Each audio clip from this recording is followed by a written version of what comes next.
深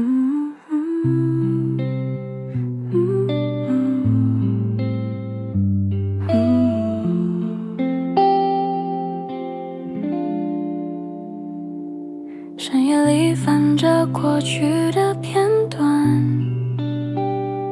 那些不完美一一浮现，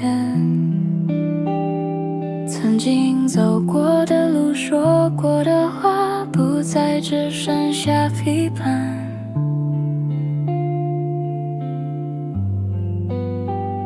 原来那时候的我，也只是想要被拥抱，只是没学会怎么好好爱自己。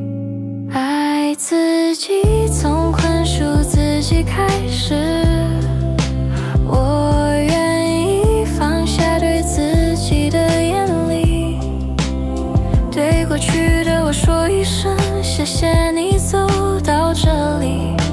我慢慢学会接纳不完美的样子，在心里给自己一个位置。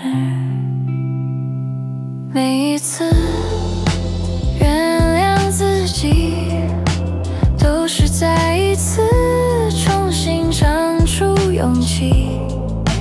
我愿意温柔看待自己，让爱从这里开始延续。